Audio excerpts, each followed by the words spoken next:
यरूशलेम की उस रात को कोई नहीं भूल सकता जब इतिहास ने अपनी दिशा बदल ली। गटसमनी बाग में जैतून के पेड़ों के नीचे एक आदमी घुटनों के बल बैठा प्रार्थना कर रहा था। उसके माथे से पसीने की बूंदें नहीं बल्कि खून की बूंदें टपक रही थीं। उसके चारों ओर 12 लोग थे जो नींद से लड़ रहे थे। इन 12 लोगों को वह शख्स खुद चुना था। मछुआरे, टैक्स वसूलने वाले, क्रांतिकारी और आम लोग। लेकिन उस रात के बाद इनकी जिंदगी कभी पहले जैसी नहीं रही। क्या आपने कभी सोचा है कि उन 12 लोगों का क्या हुआ जिन्होंने यीशु के साथ 3 साल बिताए, जिन्होंने पानी को दाखरस बनते देखा, मरे हुओं को जिंदा होते देखा और अपनी आंखों से वह चमत्कार देखे जो आज तक दुनिया में याद किए जाते हैं। उस रात गटसमनी बाग में जब यीशु को गिरफ्तार किया गया तो वह 12 में से 11 भाग खड़े हुए। एक ने तो 3 बार कह दिया कि मैं उसे नहीं जानता। लेकिन 50 दिन बाद वही लोग यरूशलेम की सड़कों पर खड़े होकर चिल्ला रहे थे कि यीशु मुर्दों में से जी उठा है। उन्हें मारने की धमकियां दी गईं, जेल में डाला गया, पीटा गया। फिर भी वे चुप नहीं हुए। क्यों? क्या देख लिया था उन्होंने जिसने उनकी पूरी जिंदगी बदल दी? यह कहानी उन्हीं 12 लोगों की है, उनके साहस की, उनके संघर्ष की, उनकी शहादत की। हर एक ने अपनी जान दी लेकिन अपना विश्वास नहीं छोड़ा। रोम के शासक उन्हें खत्म करना चाहते थे। यहूदी धार्मिक नेता उनसे नफरत करते थे। भीड़ उन पर पत्थर फेंकती थी। फिर भी वे एक शहर से दूसरे शहर, एक देश से दूसरे देश जाते रहे। भारत से लेकर इथियोपिया तक, स्पेन से लेकर फारस तक उन्होंने वह संदेश पहुंचाया जो आज 2 अरब से ज्यादा लोगों तक पहुंच चुका है। पतरस को उल्टा सूली पर चढ़ाया गया, याकूब का सिर काट दिया गया, थोमा को भाले से मारा गया, बरतुलमई की खाल नोच ली गई। ये कहानियां सुनने में डरावनी लगती हैं, लेकिन इनमें छिपा है विश्वास का वह खजाना जो आज भी करोड़ों लोगों को हिम्मत देता है।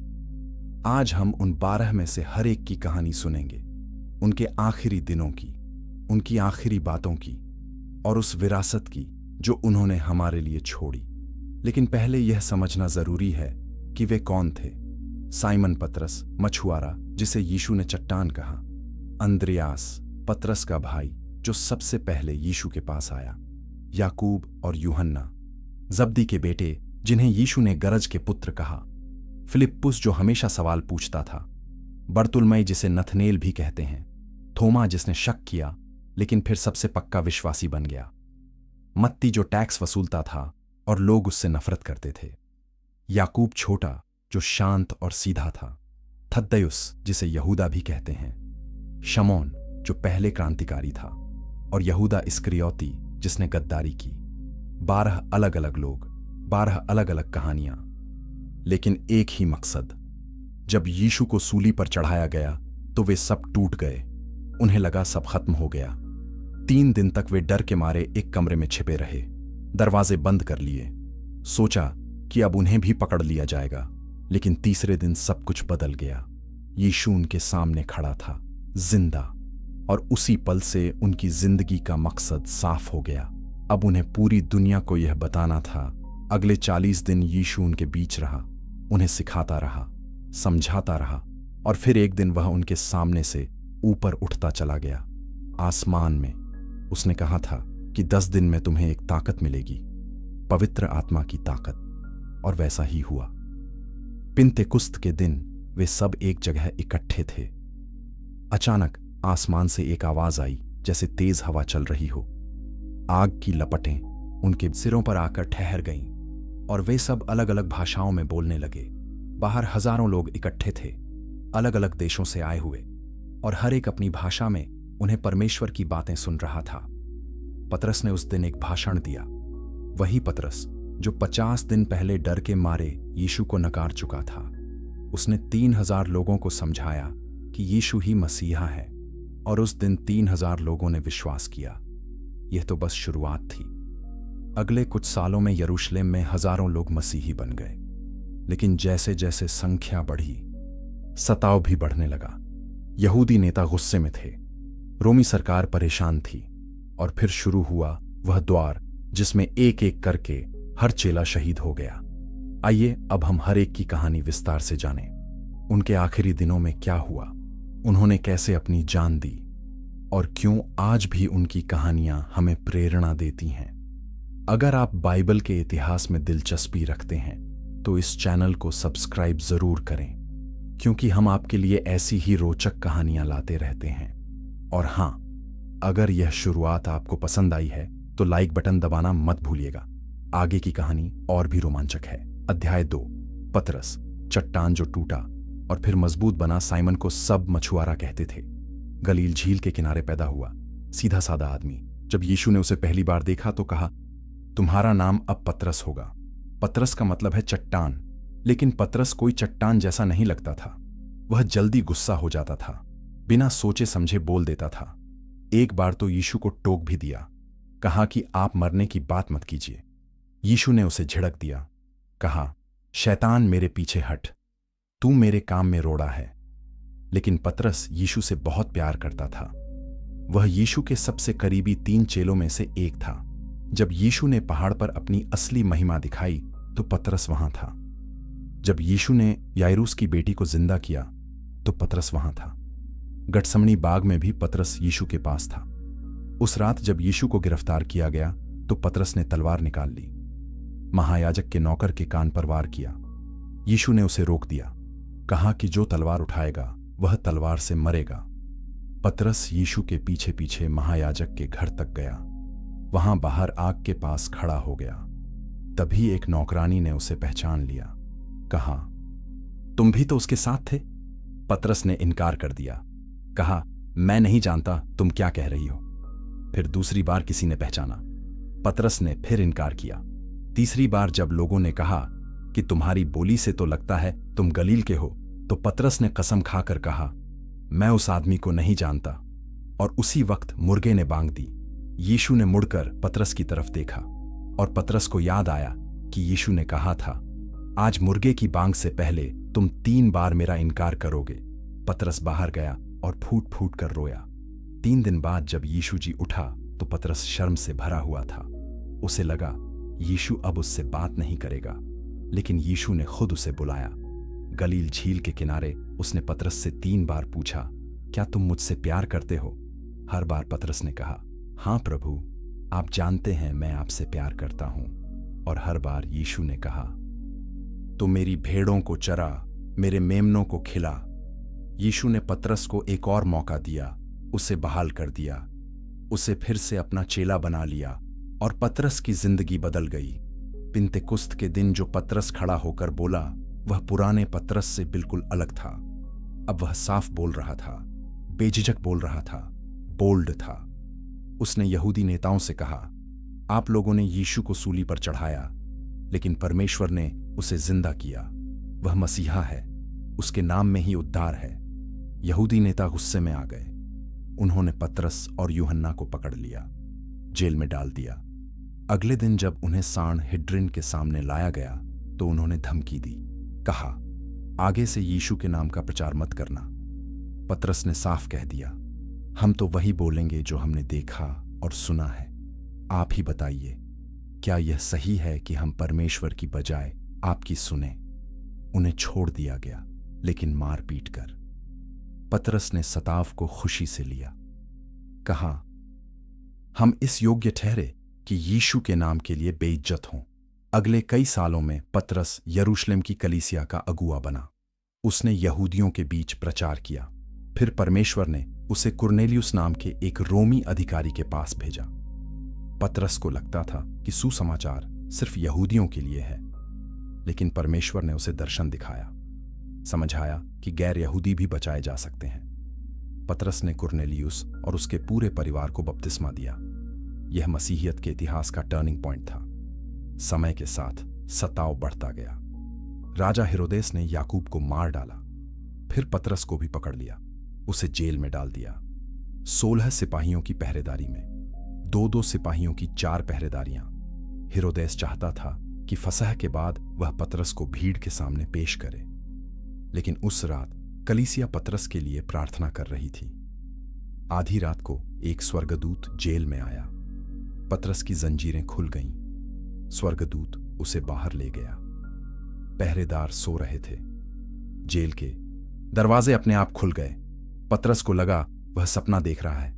जब वह सड़क पर आया तो समझा कि यह सच है। वह भागकर मरियम के घर गया, जहां लोग प्रार्थना कर रहे थे। जब उसने दरवाजा खटखटाया तो रोदे नाम की लड़की ने खोला। वह इतनी खुश हो गई कि दरवाजा खोलना भूल गई। अंदर भागी और बोली, पतरस बाहर है। लोगों ने कहा, तू पागल हो गई है। लेकिन पतरस खटखटाता रहा। जब उन्होंने खोला तो हैरान रह गए। पतरस ने सब कुछ बताया और फिर छिप गया। कुछ समय बाद पतरस ने यरूशलेम छोड़ दिया। वह अलग अलग जगहों पर गया, एशिया माइनर, फिर रोम में पौल भी प्रचार कर रहा था। दोनों ने मिलकर बहुत से लोगों को मसीह के पास लाया। लेकिन 64 ईस्वी में रोम में एक भयानक आग लगी। पूरे शहर का एक बड़ा हिस्सा जल गया। सम्राट नीरो पर शक हुआ कि उसने ही आग लगवाई। नीरो ने अपना बचाव करने के लिए मसीहियों पर इल्जाम लगा दिया। फिर शुरू हुआ भयानक सताव। मसीहियों को जिंदा जला दिया गया, शेरों के आगे फेंक दिया गया, सूली पर चढ़ा दिया गया। पतरस को भी पकड़ लिया गया। उसे सूली की सजा सुनाई गई।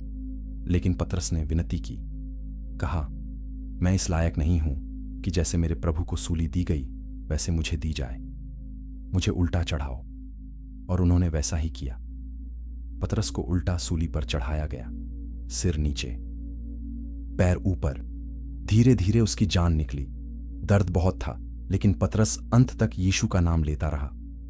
आज भी रोम में वेटिकन में सेंट पीटर बासिलिका के नीचे पतरस की कब्र है। वह चट्टान जो एक बार टूट गया था, अब सबसे मजबूत चट्टान साबित हुआ। यीशु ने सही कहा था, तुम पतरस हो और इस चट्टान पर मैं अपनी कलीसिया बनाऊंगा। आज दुनिया भर में करोड़ों मसीही हैं और उनमें से हर एक किसी ना किसी तरह से पतरस की विरासत का हिस्सा है। अगर पतरस की यह कहानी आपको पसंद आई तो लाइक बटन जरूर दबाएं और कमेंट में बताएं कि पतरस के बारे में कौन सी बात आपको सबसे ज्यादा प्रेरणादायक लगी। आगे हम सुनेंगे अंद्रियास की कहानी, जो पतरस का भाई था और जिसे एक्स के आकार की सूली पर चढ़ाया गया। अध्याय 3, अंद्रियास, एक्स के आकार की सूली की कहानी।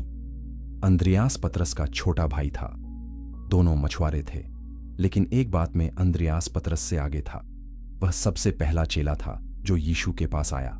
बाइबल बताती है कि अंद्रियास पहले यूहन्ना बपतिस्मा देने वाले का चेला था। एक दिन यूहन्ना ने यीशु की तरफ इशारा करके कहा, देखो, परमेश्वर का मेमना। अंद्रियास ने यूहन्ना को छोड़ दिया और यीशु के पीछे चल दिया। उस दिन वह शाम तक यीशु के साथ रहा और फिर सबसे पहले जाकर अपने भाई शमौन को बताया। कहा, हमें मसीहा मिल गया, और शमौन को यीशु के पास ले आया। यही शमौन बाद में पतरस बना। तो किसी मायने में पतरस को यीशु के पास लाने का श्रेय अंद्रियास को जाता है। अंद्रियास ऐसा ही था। वह हमेशा लोगों को यीशु के पास लाता था। एक बार जब 5000 लोग भूखे थे तो अंद्रियास ही था जो एक लड़के को लेकर आया जिसके पास 5 रोटी और 2 मछलियां थीं। यीशु ने उन्हीं से 5000 लोगों को खिलाया। यीशु के जी उठने के बाद अंद्रियास ने यरूशलेम में कुछ समय बिताया। फिर वह बाहर निकल गया। उसने तय किया कि वह उन जगहों पर जाएगा जहां लोगों ने यीशु का नाम नहीं सुना है। परंपरा बताती है कि अंद्रियास स्किथिया गया। यह इलाका आज के रूस और यूक्रेन के आसपास था। वहां उसने बहुत से लोगों को मसीही बनाया। फिर वह यूनान गया। ग्रीस में पतरास शहर में उसने बहुत समय बिताया। वहां उसने चमत्कार किए, बीमारों को चंगा किया, दुष्ट आत्माओं को निकाला। बहुत से लोग उसकी बातें सुनने लगे। रोमी सरकार को यह पसंद नहीं आया, खासकर जब अंद्रियास ने रोमी गवर्नर की पत्नी को मसीही बना दिया। गवर्नर का नाम था एगीस। वह बहुत गुस्से में आ गया। उसने अंद्रियास को बुलाया, कहा, तुम यह क्या कर रहे हो? हमारे देवताओं का अपमान कर रहे हो, लोगों को बहका रहे हो। अंद्रियास ने साफ कह दिया, तुम्हारे देवता असली नहीं हैं, वे तो पत्थर और लकड़ी की मूर्तियां हैं। असली परमेश्वर वह है जिसने आसमान और जमीन बनाई, और उसका बेटा यीशु मसीह ही एकमात्र उद्धार करता है। एगीस ने आदेश दिया कि अंद्रियास को सूली पर चढ़ा दिया जाए, लेकिन एक खास तरह की सूली पर, एक्स के आकार की सूली। इसे साल्टायर क्रॉस कहते हैं। अंद्रियास को इस सूली से बांध दिया गया। कीलें नहीं ठोकी गईं, बल्कि रस्सियों से कसकर बांध दिया गया ताकि उसकी मौत धीरे धीरे हो, ज्यादा तकलीफ हो। अंद्रियास को उस सूली पर टांग दिया गया, शहर के बीचों बीच, ताकि सब देखें और डर जाएं। लेकिन जो हुआ वह एगीस की सोच से बिल्कुल उलट था। अंद्रियास उस सूली पर से प्रचार करने लगा। वह लोगों से बात करता, उन्हें यीशु के बारे में बताता, उन्हें समझाता कि मौत से डरने की जरूरत नहीं है, क्योंकि यीशु ने मौत को हरा दिया है। 2 दिन तक अंद्रियास उस सूली पर जिंदा रहा।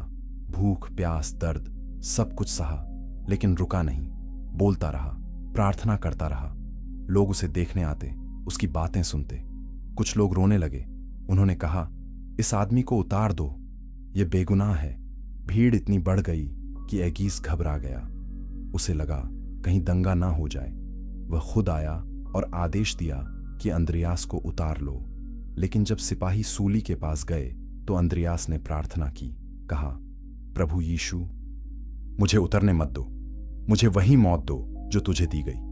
मैं इस लायक नहीं हूं कि वैसे ही सूली पर मरूं जैसे तू मरा। इसलिए मैं इस एक्स के आकार की सूली पर खुश हूं। और बाइबल बताती है कि अचानक एक तेज रोशनी आई स्वर्ग से। सिपाही वहीं रुक गए। वे अंद्रियास को छू नहीं पाए और उसी रोशनी में अंद्रियास ने अपनी आखिरी सांस ली। उसका चेहरा शांत था, जैसे कोई सो रहा हो। लोग हैरान थे। कुछ लोगों ने उसी वक्त यीशु पर विश्वास कर लिया। एगीस की पत्नी ने उसके शरीर को उतरवाया और सम्मान से दफनाया। आज भी स्कॉटलैंड के झंडे पर वही एक्स के आकार की सूली है। अंद्रियास उनका संरक्षक, संत माना जाता है। वह आदमी जो हमेशा दूसरों को यीशु के पास लाता था, आखिर में अपनी मौत के जरिए भी लोगों को यीशु के पास ले आया। अंद्रियास की कहानी हमें सिखाती है कि सच्चा विश्वास मौत से भी बड़ा होता है। जब इंसान को पता हो कि उसने सच देखा है, तो वह किसी भी कीमत पर उसे छोड़ने को तैयार नहीं होता। अंद्रियास ने यीशु को देखा था, उसके साथ खाया था, उसकी बातें सुनी थीं, उसे मरते और जी उठते देखा था। वह कैसे चुप रह सकता था? वह कैसे इनकार कर सकता था? उसके लिए यीशु कोई धर्म नहीं था, कोई फिलॉसफी नहीं थी। वह एक जिंदा सच्चाई था, और उस सच्चाई के लिए जान देना कोई कुर्बानी नहीं थी, वह तो सम्मान था। यही सोच थी उन सब चेलों की, और यही सोच आज भी लाखों लोगों को हिम्मत देती है। अगर यह कहानी आपको प्रेरणा दे रही है तो कमेंट में जरूर बताइए, और इस वीडियो को अपने दोस्तों के साथ शेयर कीजिए। आगे हम सुनेंगे याकूब और यूहन्ना की कहानी, 2 भाई जिन्हें यीशु ने गरज के पुत्र कहा था। अध्याय 4, याकूब और यूहन्ना, गरज के पुत्र। जब यीशु ने याकूब और यूहन्ना को बुलाया तो वे अपने पिता जब्दी के साथ नाव में जाल डाल रहे थे। यीशु ने आवाज दी और दोनों भाई तुरंत उठे, नाव छोड़ दी, पिता को छोड़ दिया और यीशु के पीछे चल दिए। दोनों भाइयों में बहुत जोश था, इतना कि यीशु ने उन्हें एक खास नाम दिया, बोअनर्जिस, मतलब गरज के पुत्र।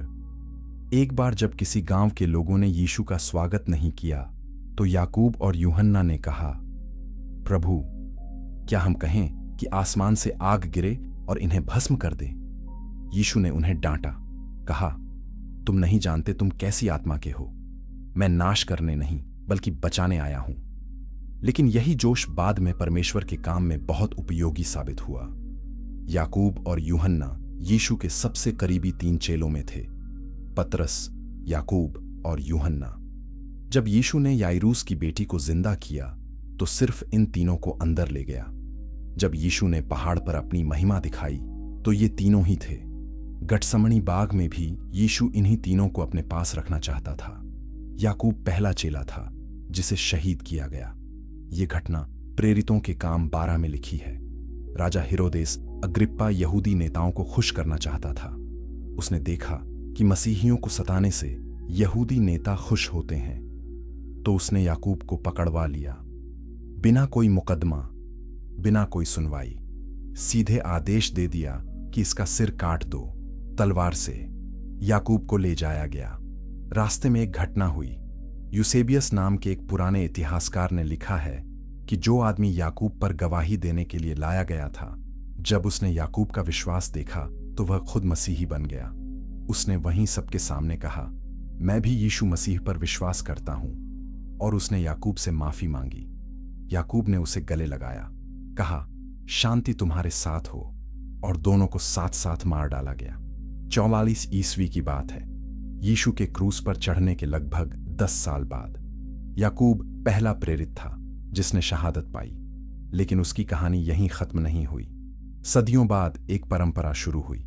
कहा जाने लगा कि याकूब के शव को स्पेन ले जाया गया था, सेंटियागो द कॉम्पोस्टेला नाम की जगह पर। यह कैसे हुआ, कोई नहीं जानता, लेकिन आज भी हर साल हजारों लोग कैमिनो द सेंटियागो नाम की यात्रा करते हैं। यह एक लंबा पैदल सफर है जो कई 100 किलोमीटर का है। लोग इसे याकूब के सम्मान में करते हैं। यह दुनिया की सबसे मशहूर तीर्थ यात्राओं में से एक है। याकूब का बलिदान सिर्फ एक मौत नहीं थी, यह एक संदेश था कि कुछ चीजें जान से भी ज्यादा कीमती होती हैं। यीशु ने खुद कहा था, जो अपनी जान बचाना चाहता है वह उसे खो देगा, और जो मेरे लिए अपनी जान देता है वह उसे पाएगा।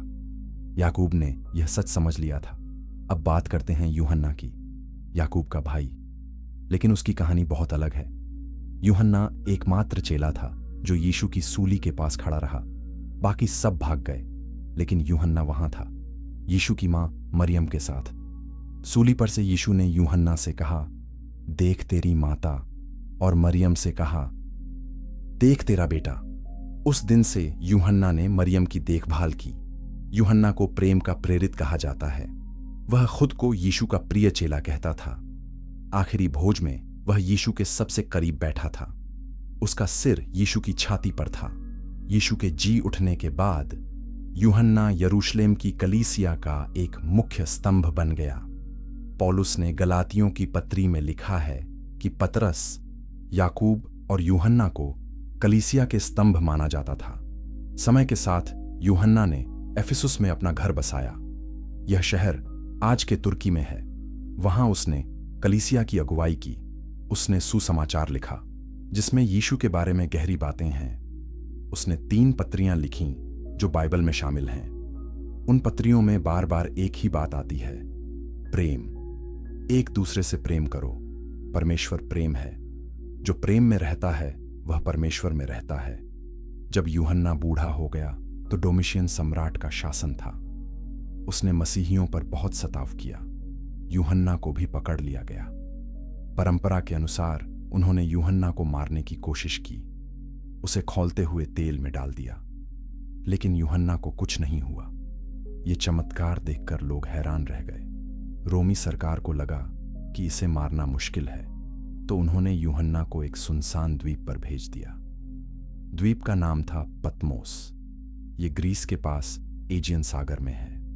वहां यूहन्ना अकेला था, कोई नहीं जिससे बात करे, बस समुद्र की लहरें और चट्टानें। लेकिन वहीं परमेश्वर ने यूहन्ना को कुछ दिखाया, कुछ ऐसा जो आने वाले समय के बारे में था। यूहन्ना ने लिखा, प्रभु के दिन मैं आत्मा में आ गया और मैंने एक तुरही सी आवाज सुनी। फिर यूहन्ना ने जो दर्शन देखे वे बाइबल की आखिरी किताब में लिखे हैं, प्रकाशित वाक्य। इस किताब में स्वर्ग की झलकियां हैं, अंत के समय की घटनाओं के बारे में है, यीशु के दूसरी बार आने के बारे में है, एक नई पृथ्वी और नए स्वर्ग के बारे में है। जब डोमिशियन की मौत हो गई तो यूहन्ना को छोड़ दिया गया। वह वापस एफिसुस आया। वहां उसने फिर से कलीसिया की अगुवाई की। यूहन्ना बहुत बूढ़ा हो गया था। कहा जाता है कि आखिरी समय में वह इतना कमजोर था कि चल नहीं पाता था। लोग उसे उठाकर सभा में ले जाते थे और हर बार वह एक ही बात कहता, मेरे बच्चों, एक दूसरे से प्रेम करो। लोगों ने पूछा, आप हमेशा यही क्यों कहते हैं? यूहन्ना ने जवाब दिया, क्योंकि यही प्रभु की आज्ञा है, और अगर यही किया जाए तो यह काफी है। 27 या 28 ईस्वी के आसपास यूहन्ना ने अपनी आखिरी सांस ली। वह एकमात्र चेला था जिसकी हिंसा से मौत नहीं हुई। उसने अपनी जिंदगी पूरी की और शांति से चला गया। आज भी एफिसुस के खंडहरों में सेंट जॉन बासिलिका के अवशेष हैं। कहा जाता है कि यूहन्ना वहीं दफन है। यूहन्ना की विरासत अमूल्य है। उसने 4 किताबें लिखीं जो बाइबल का हिस्सा हैं। करोड़ों लोगों ने उन किताबों को पढ़ा है और उनसे हिम्मत पाई है। याकूब और यूहन्ना, दो भाई, दो अलग अंत। एक ने जल्दी शहादत पाई, दूसरे ने लंबी जिंदगी जी, लेकिन दोनों ने एक ही काम किया, यीशु का संदेश फैलाया, अपने अपने तरीके से। परमेश्वर ने दोनों को इस्तेमाल किया। इससे हमें क्या सीख मिलती है? यह कि परमेश्वर की योजना हर किसी के लिए अलग होती है। किसी को जल्दी बुला लेता है, किसी को लंबा सफर देता है, लेकिन दोनों का मकसद एक ही है, उसकी महिमा करना। अगर ये बात आपके दिल को छू रही है तो इस वीडियो को लाइक जरूर करें और कमेंट में बताएं कि आपको याकूब और यूहन्ना में से किसकी कहानी ज्यादा प्रेरणादायक लगी। आगे हम सुनेंगे फिलिप्पुस और बरतुल्मै की कहानी, दो ऐसे चेले जिन्होंने सच की खोज में अपनी जान दे दी। अध्याय 5, फिलिप्पुस और बरतुल्मै। सच की खोज में फिलिप्पुस हमेशा सवाल पूछता था। जब यीशु ने कहा कि हम 5,000 लोगों को खाना खिलाएंगे तो फिलिप्पुस ने हिसाब लगाया। उसने कहा, 200 दीनार की रोटियां भी काफी नहीं होंगी कि हर एक को थोड़ी थोड़ी मिल जाए। वह व्यावहारिक सोच रखता था। आखिरी भोज में फिलिप्पुस ने यीशु से कहा, प्रभु, हमें पिता दिखा दे, यही हमारे लिए काफी है। यीशु ने जवाब दिया, फिलिप्पुस, मैं इतने समय से तुम्हारे साथ हूं और तुमने मुझे नहीं जाना। जिसने मुझे देखा उसने पिता को देखा। फिलिप्पुस सीखने वाला था, वह समझना चाहता था, और यही चीज उसे एक अच्छा प्रचारक बनाती थी। यीशु के जी उठने के बाद फिलिप्पुस ने फ्राइगिया और एशिया माइनर के इलाकों में प्रचार किया। यह इलाका आज के तुर्की में है। वहां उसने बहुत से लोगों को मसीही बनाया। एक शहर का नाम था हिरापोलिस। यह शहर गर्म पानी के झरनों के लिए मशहूर था। लोग दूर दूर से वहां इलाज के लिए आते थे। वहां कई मंदिर भी थे जहां लोग मूर्तियों की पूजा करते थे। फिलिप्पुस ने हिरापोलिस में जाकर प्रचार शुरू किया। उसने लोगों को बताया कि मूर्तियां तुम्हें नहीं बचा सकती, सिर्फ यीशु मसीह ही उद्धार करता है। उसने बीमारों को चंगा किया यीशु के नाम में। लोग हैरान थे। बहुत से लोग मसीही बन गए, लेकिन मंदिर के पुजारी गुस्से में आ गए। उनका धंधा चौपट हो रहा था। लोग अब मूर्तियों के सामने चढ़ावा नहीं ला रहे थे। उन्होंने रोमी अधिकारियों से शिकायत की। कहा, यह आदमी हमारे धर्म के खिलाफ बोल रहा है, लोगों को बहका रहा है। फिलिप्पुस को गिरफ्तार कर लिया गया। उस पर मुकदमा चला। उसे मौत की सजा सुनाई गई। परंपरा बताती है कि फिलिप्पुस को एक्स के आकार की सूली पर चढ़ाया गया, जैसे अंद्रियास को चढ़ाया गया था। उसे उल्टा लटका दिया गया, सिर नीचे, पैर ऊपर। धीरे धीरे खून उसके सिर में जमा होने लगा। दर्द बहुत था, लेकिन फिलिप्पुस चुप नहीं रहा। वह सूली पर से भी प्रचार करता रहा। लोगों से कहता रहा, यीशु पर विश्वास करो। कुछ पुराने किस्से बताते हैं कि जब फिलिप्पुस को सूली पर चढ़ाया जा रहा था तो उसके साथ उसकी बेटियां भी थीं। उन्होंने फिलिप्पुस को हिम्मत दी। बाद में उन्होंने भी सुसमाचार फैलाया। फिलिप्पुस की मौत के बाद उसके अनुयायियों ने उसके शरीर को उतारा, सम्मान से दफनाया। आज भी हिरापोलिस के खंडहर तुर्की में देखे जा सकते हैं। हाल ही में वहां खुदाई में फिलिप्पुस की कब्र होने का दावा किया गया है। फिलिप्पुस की कहानी हमें सिखाती है कि सवाल पूछना गलत नहीं है, बल्कि जब हम जवाब पा लेते हैं तो हमारा विश्वास और मजबूत हो जाता है। फिलिप्पुस ने सवाल पूछे, जवाब पाए, और फिर पूरी जिंदगी उन जवाबों के लिए जी। अब बात करते हैं बरतुल्मै की। उसे नथनेल भी कहते हैं। जब फिलिप्पुस ने पहली बार बरतुल्मै को यीशु के बारे में बताया तो बरतुल्मै ने कहा, नासरत से भी कोई अच्छी चीज निकल सकती है। वह शक कर रहा था, लेकिन फिलिप्पुस ने कहा, आकर देख तो। जब बरतुल्मै यीशु के पास आया तो यीशु ने कहा, देखो, एक सच्चा इजरायली जिसमें कोई छल नहीं। बरतुल्मै हैरान हो गया। उसने पूछा, आप मुझे कैसे जानते हैं? यीशु ने कहा, जब तू अंजीर के पेड़ के नीचे था तब मैंने तुझे देखा। बरतुल्मै समझ गया कि यह कोई साधारण आदमी नहीं है। उसने कहा, रब्बी, तू परमेश्वर का पुत्र है, तू इजराइल का राजा है। बरतुल्मै में कोई छल नहीं था। वह सीधा साधा था, ईमानदार था। यीशु के जी उठने के बाद बरतुल्मै ने बहुत दूर दूर तक यात्रा की। कुछ परंपराएं कहती हैं कि वह भारत गया, कुछ कहती हैं कि आर्मेनिया, कुछ कहती हैं कि इथियोपिया। शायद वह इन सब जगहों पर गया। आर्मेनिया में उसने राजा पोलमियस और उसकी रानी को मसीही बनाया। बहुत से लोग उनके पीछे पीछे मसीही बन गए, लेकिन राजा के भाई को यह पसंद नहीं आया। वह चाहता था कि पुरानी परंपराएं बनी रहें। उसने बर्तुलमई को पकड़वा लिया, उस पर इल्जाम लगाया कि वह जादू टोना कर रहा है। बर्तुलमई को बहुत भयानक सजा दी गई। परंपरा बताती है कि बर्तुलमई को जिंदा रहते हुए उसकी खाल नोच ली गई, पूरे शरीर से चमड़ी उतार दी गई, फिर उसका सिर काट दिया गया। यह मसीही इतिहास की सबसे दर्दनाक मौतों में से एक मानी जाती है। लेकिन बर्तुलमई ने अपना विश्वास नहीं छोड़ा। इतनी तकलीफ में भी वह यीशु का नाम लेता रहा। बाद में उसके शरीर के अवशेष रोम ले जाए गए। आज भी वे सेंट बर्तुलमई की बासिलिका में रखे हैं। बर्तुलमई को चमड़े का काम करने वालों और किताबें बांधने वालों का संरक्षक संत माना जाता है, क्योंकि उसकी खाल उतारी गई थी। यह एक अजीब तरह का सम्मान है, लेकिन यह याद दिलाता है कि उसने कितनी बड़ी कीमत चुकाई। फिलिप्पुस और बर्तुलमई दोनों ने सच की खोज की। जब उन्हें सच मिल गया तो उन्होंने सब कुछ छोड़ दिया, अपनी जान तक।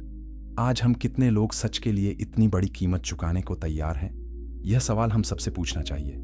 क्या हमारे लिए यीशु इतना कीमती है कि हम सब कुछ छोड़ सकें? बर्तुलमई के लिए था, और उसने साबित कर दिया। अगर आप इन कहानियों से प्रेरणा पा रहे हैं तो इस वीडियो को शेयर जरूर करें, अपने परिवार के साथ, अपने दोस्तों के साथ, ताकि वे भी जान सकें कि विश्वास की असली ताकत क्या होती है। आगे हम सुनेंगे थोमा की कहानी, वह चेला जिसने शक किया लेकिन फिर सबसे दूर तक गया। अध्याय 6, थोमा, संदेह से विश्वास तक का सफर। थोमा को हम सब संदेह करने वाले थोमा के नाम से जानते हैं, लेकिन क्या आप जानते हैं कि उसने सिर्फ एक बार संदेह किया था और फिर वह सबसे पक्का विश्वासी बन गया? जब यीशु पहली बार जी उठने के बाद चेलों के सामने प्रकट हुआ तो थोमा वहां नहीं था, वह कहीं और गया हुआ था। जब बाकी चेलों ने उसे बताया कि हमने प्रभु को देखा है, तो थोमा ने कहा, जब तक मैं उसके हाथों में कीलों के निशान ना देख लूं और अपनी उंगली उन निशानों में ना डाल दूं और अपना हाथ उसके पहलू में ना डाल दूं, मैं विश्वास नहीं करूंगा। थोमा व्यावहारिक था। वह आंखों देखी पर विश्वास करता था। 8 दिन बाद यीशु फिर आया। इस बार थोमा भी था। यीशु सीधे थोमा के पास गया, कहा, अपनी उंगली यहां ला, मेरे हाथ देख, अपना हाथ ला और मेरे पहलू में डाल, और अविश्वासी नहीं बल्कि विश्वासी बन।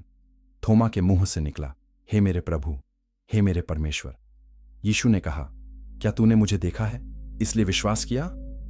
धन्य हैं वे जो बिना देखे विश्वास करते हैं। उस दिन के बाद थोमा का जीवन पूरी तरह बदल गया। उसका संदेह विश्वास में बदल गया, और जब विश्वास आया तो इतना मजबूत कि किसी भी चीज से डिगने वाला नहीं था। परंपरा बताती है कि थोमा सबसे दूर तक गया। वह भारत पहुंचा।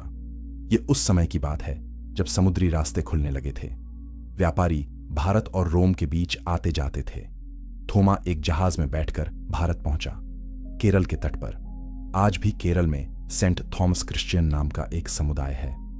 वे लोग खुद को थोमा से जुड़ा मानते हैं। कहते हैं कि थोमा ने उनके पूर्वजों को मसीही बनाया था। थोमा ने भारत के कई इलाकों में यात्रा की। उसने 7 चर्च शुरू किए, लोगों को यीशु के बारे में बताया, चमत्कार किए, बीमारों को चंगा किया। लेकिन जैसा कि होता है, सब लोग खुश नहीं थे। वहां के कुछ ब्राह्मण पुजारी थोमा से नफरत करने लगे। उन्हें लगा कि थोमा उनका रुतबा खतरे में डाल रहा है। एक दिन थोमा प्रार्थना कर रहा था एक पहाड़ी पर, आज के चेन्नई के पास। उस पहाड़ी को सेंट थॉमस माउंट कहते हैं। वहां एक गुफा है जहां थोमा अक्सर प्रार्थना करने जाता था। उस दिन कुछ लोग उसे मारने के लिए आए। उन्होंने भाला उठाया और थोमा के पहलू में घुसा दिया, ठीक उसी जगह जहां यीशु को सूली पर भाला लगा था। थोमा गिर गया। उसने आखिरी बार परमेश्वर से प्रार्थना की, कहा, प्रभु यीशु, मैं तेरे पास आ रहा हूं। और उसने अपनी आखिरी सांस ली। 72 ईस्वी की बात है। थोमा ने अपनी जान दे दी, लेकिन भारत में मसीही विश्वास की एक मजबूत नींव रख दी। आज भी चेन्नई में सेंट थॉमस बासिलिका है। कहा जाता है कि थोमा के अवशेष वहीं रखे हैं। हर साल लाखों लोग वहां जाते हैं, थोमा को याद करते हैं, उसके विश्वास को सलाम करते हैं। थोमा की कहानी हमें क्या सिखाती है? यह कि संदेह करना गलत नहीं है, सवाल पूछना गलत नहीं है, लेकिन जब हमें जवाब मिल जाए तो हमें पूरे दिल से विश्वास करना चाहिए। थोमा ने शक किया, लेकिन जब उसने यीशु को देखा तो उसने कहा, हे मेरे प्रभु, हे मेरे परमेश्वर। वह पहला चेला था जिसने यीशु को परमेश्वर कहा। उसका विश्वास उसे दुनिया के दूसरे छोर तक ले गया, भारत तक। वहां उसने अपनी जान दी, लेकिन उसका संदेश आज भी जिंदा है। आज भी भारत में लाखों मसीही हैं जो खुद को थोमा की विरासत से जोड़ते हैं। क्या आपके मन में भी कभी शक होता है? क्या आप भी कभी सवाल पूछते हैं? यह सामान्य है, थोमा ने भी किया, लेकिन उसने अपने सवालों के जवाब खोजे, और जब उसे जवाब मिल गया तो वह पूरी तरह समर्पित हो गया। यही असली विश्वास है। अगर थोमा की यह कहानी आपको पसंद आई है तो लाइक बटन जरूर दबाएं और कमेंट में बताएं कि क्या आपने कभी थोमा की तरह संदेह से विश्वास तक का सफर किया है। आगे हम सुनेंगे मत्ती की कहानी, वह टैक्स कलेक्टर जो संत बन गया। अध्याय 7। मत्ती। टैक्स कलेक्टर से संत बनने तक मत्ती से लोग नफरत करते थे। वह टैक्स वसूलता था, रोमी सरकार के लिए। यहूदी लोग उसे गद्दार मानते थे। वह अपने ही लोगों से पैसे वसूलता था और रोमियों को देता था। टैक्स कलेक्टर अक्सर जरूरत से ज्यादा वसूलते थे और बाकी पैसे अपने पास रख लेते थे। लोग उन्हें पापी कहते थे, उनके साथ खाना नहीं खाते थे, उनसे दूर रहते थे। मत्ती को लेवी भी कहते थे। एक दिन वह अपनी चौकी पर बैठा था, टैक्स वसूल रहा था। यीशु वहां से गुजरा। उसने मत्ती को देखा और सीधे कहा, मेरे पीछे आ। मत्ती हैरान रह गया। यह आदमी कौन है जो मुझसे बात कर रहा है? बाकी लोग तो मुझसे दूर भागते हैं, लेकिन यीशु की आवाज में कुछ था, एक अधिकार था, एक प्यार था। मत्ती उठा, अपनी चौकी छोड़ दी, पैसे छोड़ दिए, नौकरी छोड़ दी और यीशु के पीछे चल दिया। फिर मत्ती ने अपने घर पर एक बड़ी दावत रखी। उसने अपने सभी दोस्तों को बुलाया जो सब टैक्स कलेक्टर और पापी थे। यीशु को भी बुलाया। यीशु आया और उनके साथ बैठकर खाना खाया। फरीसियों ने देखा तो बहुत गुस्सा हुए। उन्होंने यीशु के चेलों से कहा, तुम्हारा गुरु टैक्स कलेक्टरों और पापियों के साथ क्यों खाता है? यीशु ने सुना। उसने जवाब दिया, वैद्य की जरूरत स्वस्थ लोगों को नहीं बल्कि बीमारों को होती है। मैं धर्मियों को नहीं बल्कि पापियों को बुलाने आया हूं। मत्ती के लिए यह एक नई जिंदगी की शुरुआत थी। उसने पिछली जिंदगी छोड़ दी। अब वह यीशु का चेला था। मत्ती बहुत सावधानी से यीशु की बातें सुनता था। वह लिखना जानता था। टैक्स कलेक्टर होने की वजह से उसे लिखने पढ़ने का अच्छा अनुभव था। उसने यीशु की बातें लिखनी शुरू कर दी। यीशु के जी उठने के बाद मत्ती ने एक पूरा सुसमाचार लिखा। मत्ती का सुसमाचार। यह बाइबल की नई वसीयत की पहली किताब है। मत्ती ने इसे खासकर यहूदियों के लिए लिखा। उसने बार बार दिखाया कि यीशु वही मसीहा है जिसके बारे में पुराने नियम में लिखा है। उसने यीशु के वंशावली से शुरू किया, दिखाया कि यीशु दाऊद का वंशज है। मत्ती के सुसमाचार में यीशु के उपदेश विस्तार से लिखे हैं, पहाड़ी उपदेश, दृष्टांत, सब कुछ। मत्ती ने कई साल यरूशलेम और उसके आसपास प्रचार किया। फिर वह बाहर निकला। परंपरा बताती है कि मत्ती इथियोपिया गया।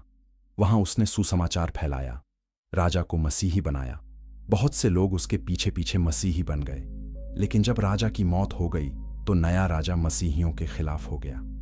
मूर्ति पूजक पुजारियों ने उसे भड़काया, कहा कि मत्ती जादू टोना कर रहा है, लोगों को बहका रहा है। मत्ती को गिरफ्तार कर लिया गया। एक दिन जब मत्ती चर्च में सेवा कर रहा था तो सिपाही अंदर आए। उन्होंने तलवार निकाली और मत्ती को मार डाला, वहीं वेदी के सामने जहां मत्ती अभी कुछ देर पहले परमेश्वर की स्तुति कर रहा था। मत्ती का खून उसी वेदी पर गिरा, लेकिन उसकी आवाज चुप नहीं हुई। उसका सुसमाचार जिंदा रहा। आज भी मत्ती का सुसमाचार दुनिया की सबसे ज्यादा पढ़ी जाने वाली किताबों में से एक है। करोड़ों लोगों ने इसे पढ़ा है, इससे प्रेरणा पाई है, यीशु को जाना है। मत्ती की कहानी हमें क्या सिखाती? है यह कि कोई भी इंसान इतना बुरा नहीं है कि परमेश्वर उसे बदल ना सके। मत्ती एक पापी था, लोग उससे नफरत करते थे, लेकिन यीशु ने उसे बुलाया, उसे बदला और उसे अपना काम करने के लिए इस्तेमाल किया। आज हम मत्ती को एक प्रेरित के रूप में जानते हैं, एक संत के रूप में, एक सुसमाचार लिखने वाले के रूप में। लेकिन एक समय था जब वह सबसे ज्यादा नफरत किया जाने वाला आदमी था। यीशु ने उसकी जिंदगी बदल दी। यीशु आज भी जिंदगियां बदलता है। चाहे आपकी जिंदगी में कुछ भी हो रहा हो, चाहे आप खुद को कितना भी बुरा समझते हो, यीशु आपको बदल सकता है। मत्ती इसका सबूत है। अगर यह बात आपके दिल को छू रही है तो इस वीडियो को लाइक और शेयर जरूर करें और कमेंट में बताएं कि मत्ती की कहानी से आपने क्या सीखा। आगे हम सुनेंगे याकूब छोटे की कहानी, वह चेला जिसे मंदिर से गिराया गया था। अध्याय 8। याकूब छोटा। मंदिर से गिराया गया व्यक्ति याकूब को छोटा याकूब कहा जाता था, क्योंकि एक और याकूब था जो जब्दी का बेटा था।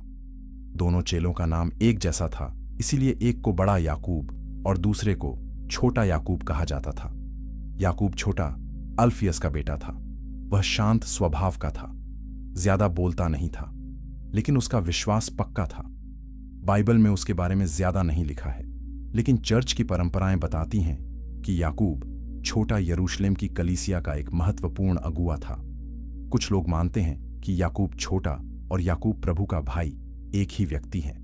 यह बहस का विषय है, लेकिन जो भी हो, याकूब छोटा ने यरूशलेम में मजबूती से अपनी जगह बनाई। जब मसीहियों पर सताव बढ़ा तो याकूब वहीं टिका रहा। उसने विश्वासियों को संभाला, उन्हें मजबूत बनाया, उन्हें सिखाया कि कैसे मुश्किल हालात में विश्वास को थामे रहे। यहूदी धार्मिक नेता याकूब से नाराज थे। उन्हें लगता था कि मसीही विश्वास यहूदी धर्म के लिए खतरा है। 62 ईस्वी में एक घटना घटी। उस समय रोम का गवर्नर फेस्तस मर गया था। नया गवर्नर अभी नहीं आया था। इस बीच के समय में यहूदी नेताओं को लगा कि यह मौका है। उन्होंने याकूब को पकड़ लिया, उसे सांड हिड्रिन के सामने पेश किया, वही सभा जिसने यीशु को मौत की सजा सुनाई थी। उन्होंने याकूब से कहा, तुम सब लोगों के सामने घोषणा करो कि यीशु मसीहा नहीं है। याकूब ने इनकार कर दिया। उन्होंने उसे मंदिर की सबसे ऊंची जगह पर ले जाने का फैसला किया ताकि सब लोग देख सकें। वहां से याकूब को बोलने के लिए कहा गया। लोग नीचे खड़े थे, सब सुन रहे थे। याकूब ने जोर से कहा, यीशु मसीह परमेश्वर का बेटा है। वह मुर्दों में से जी उठा है। वह स्वर्ग में परमेश्वर के दाहिने हाथ बैठा है और वह फिर आएगा न्याय करने के लिए। यह सुनकर यहूदी नेता आग बबूला हो गए। उन्होंने याकूब को धक्का दिया। वह मंदिर की ऊंचाई से नीचे गिर गया। ऊंचाई बहुत थी, लगभग 30 मीटर, लेकिन याकूब मरा नहीं। वह जख्मी हो गया, बुरी तरह चोट लगी, लेकिन वह जिंदा था। वह अपने घुटनों पर आया और प्रार्थना करने लगा। उसने कहा, प्रभु, इन्हें माफ कर दो, ये नहीं जानते ये क्या कर रहे हैं। वही शब्द जो यीशु ने सूली पर कहे थे। भीड़ में से एक आदमी आया, एक मोची था। उसने एक डंडा उठाया और याकूब के सिर पर मारा, जोर से। याकूब वहीं गिर गया, उसकी खोपड़ी फट गई। उसने अपनी आखिरी सांस ली, लेकिन उसके होंठों पर प्रार्थना थी अपने दुश्मनों के लिए। याकूब की मौत ने बहुत से लोगों को हिला दिया। यहूदी इतिहासकार जोसेफस ने इस घटना के बारे में लिखा है। उसने कहा कि बहुत से लोग इस अन्याय से नाराज हुए, यहां तक कि कुछ यहूदी नेताओं ने भी इसकी निंदा की। याकूब की मौत के कुछ साल बाद यरूशलेम पर रोमी सेना ने हमला किया। 70 ईस्वी में यरूशलेम नष्ट हो गया, मंदिर जला दिया गया। यह वही मंदिर था जहां से याकूब को गिराया गया था। क्या यह एक संयोग था? बहुत से लोग मानते हैं कि यह परमेश्वर का न्याय था। याकूब छोटे की कहानी हमें क्या सिखाती है? यह कि सच्चा विश्वास चुप नहीं रहता, भले ही खतरा हो। याकूब को मौका दिया गया कि वह इनकार कर दे, लेकिन उसने सच बोलने का फैसला किया। उसे पता था कि इसकी कीमत क्या होगी, फिर भी उसने सच बोला। और जब उसे मारा जा रहा था तो भी उसने अपने दुश्मनों के लिए प्रार्थना की। यह असली मसीही जीवन है। यीशु ने कहा था, अपने दुश्मनों से प्रेम करो, उन्हें आशीष दो जो तुम्हें श्राप देते हैं, याकूब ने यही किया। अगर याकूब की यह कहानी आपको प्रेरणा दे रही है तो लाइक बटन जरूर दबाएं और कमेंट में बताएं कि क्या आप भी अपने दुश्मनों के लिए प्रार्थना कर सकते हैं। आगे हम सुनेंगे थद्दयुस और शमौन की कहानी। अध्याय 9। थद्दयुस और शमौन। फारस की धरती पर शहादत। थद्दयुस को यहूदा भी कहते हैं, लेकिन यहूदा इस्करियोती से अलग। थद्दयुस एक वफादार चेला था। लोग अक्सर उसे यहूदा इस्करियोती से मिलाकर समझ बैठते थे, क्योंकि दोनों का नाम यहूदा था। लेकिन थद्दयुस बिल्कुल अलग था। वह ईमानदार था, सच्चा था, समर्पित था। आखिरी भोज में थद्दयुस ने यीशु से पूछा था, प्रभु, ऐसा क्यों है कि आप अपने आप को हम पर प्रकट करेंगे और दुनिया पर नहीं? यीशु ने जवाब दिया कि जो मुझसे प्रेम करता है वह मेरे वचन को मानेगा और मेरा पिता उससे प्रेम करेगा। थद्दयुस सवाल पूछता था, समझना चाहता था। यीशु के जी उठने के बाद थद्दयुस ने शमौन झिलौटी के साथ मिलकर प्रचार करने का फैसला किया। दोनों ने मिलकर फारस की यात्रा की। यह इलाका आज के ईरान और इराक में है। उस समय फारस एक बड़ा साम्राज्य था। वहां के लोग अग्नि की पूजा करते थे, मूर्तियों की पूजा करते थे। थद्दयुस और शमौन ने वहां जाकर सुसमाचार सुनाया। बहुत से लोग मसीही बन गए, लेकिन मूर्ति पूजक पुजारियों को यह पसंद नहीं आया। शमौन को जिलोटी कहा जाता था। जिलोट एक यहूदी समूह था जो रोमी शासन के खिलाफ था। वे क्रांतिकारी थे, हिंसा में विश्वास करते थे। लेकिन जब शमौन यीशु का चेला बना तो उसकी सोच बदल गई। अब वह तलवार नहीं बल्कि प्रेम का संदेश लेकर चल रहा था। शमौन में बहुत जोश था, बहुत ऊर्जा थी, और उसने इस ऊर्जा को परमेश्वर के काम में लगा दिया। थद्दयुस और शमौन ने फारस में मिलकर कई चर्च शुरू किए, लोगों को सिखाया, बीमारों को चंगा किया। जब उनका प्रभाव बढ़ने लगा तो पुजारियों ने फारस के राजा से शिकायत की। कहा कि ये लोग हमारे धर्म को खत्म कर रहे हैं, लोगों को बहका रहे हैं। राजा ने दोनों को बुलाया, कहा, तुम यह क्या कर रहे हो? हमारे देवताओं का अपमान कर रहे हो। थद्दयुस और शमौन ने साफ कह दिया, आपके देवता असली नहीं हैं, वे तो पत्थर और लकड़ी की मूर्तियां हैं। असली परमेश्वर वह है जिसने आसमान और जमीन बनाई, और उसका बेटा यीशु मसीह ही एकमात्र उद्धार करता है। राजा गुस्से में आ गया। उसने आदेश दिया कि दोनों को मार डाला जाए। परंपरा बताती है कि थद्दयुस को डंडों से पीट पीट कर मार डाला गया। उसके सिर पर भारी लकड़ी के डंडे मारे गए। उसकी हड्डियां टूट गईं। धीरे धीरे उसकी जान निकल गई। शमौन को या तो सूली पर चढ़ाया गया या फिर उसे चीर दिया गया। दोनों तरीके बहुत ही क्रूर थे, लेकिन दोनों चेलों ने इतनी तकलीफ में भी अपना विश्वास नहीं छोड़ा। वे आखिर तक यीशु का नाम लेते रहे। उनके बलिदान ने सुसमाचार को नहीं रोका, बल्कि और लोग प्रेरित हुए। उनके अनुयायियों ने उनके शरीर को इकट्ठा किया, सम्मान से दफनाया। बाद में उनके अवशेष रोम ले जाए गए। आज भी वे सेंट पीटर बासिलिका में एक साथ रखे हुए हैं। थद्दयुस को आज उम्मीद का संत कहा जाता है। जो लोग सबसे मुश्किल हालात में हैं, जो टूट चुके हैं, जो लगभग हार मान चुके हैं, वे थद्दयुस से प्रार्थना करते हैं। यह एक खूबसूरत विरासत है, एक ऐसे चेले के लिए जिसने कभी हार नहीं मानी, जिसने हर हालत में उम्मीद रखी। शमौन की कहानी भी प्रेरणादायक है। वह एक क्रांतिकारी था, हिंसा में विश्वास करता था, लेकिन यीशु ने उसे बदल दिया। उसे सिखाया कि असली बदलाव तलवार से नहीं बल्कि प्रेम से आता है, और शमौन ने वही किया। उसने अपनी ऊर्जा, अपना जोश, अपना समर्पण सब कुछ यीशु के लिए लगा दिया। थद्दयुस और शमौन की कहानियां हमें सिखाती हैं कि विश्वास में अकेले चलना मुश्किल होता है, लेकिन जब हमारे साथ कोई हो तो रास्ता आसान हो जाता है। इन दोनों ने साथ मिलकर काम किया, एक दूसरे को संभाला और साथ मिलकर शहीद हुए। यह एक गहरी दोस्ती की कहानी भी है, विश्वास में दोस्ती की। अगर यह कहानी आपको अच्छी लग रही है तो इसे शेयर जरूर करें और कमेंट में बताएं कि क्या आपके जीवन में कोई ऐसा है जो आपके साथ विश्वास में चल रहा है। आगे हम सुनेंगे यहूदा इस्करियोती की कहानी, वह चेला जिसने गद्दारी की। अध्याय 10। यहूदा इस्करियोती, गद्दारी और पछतावा। यहूदा इस्करियोती की कहानी सबसे दुखद है। वह भी यीशु का चेला था। उसे चुना गया था। उसने यीशु के साथ 3 साल बिताए। उसने चमत्कार देखे, उपदेश सुने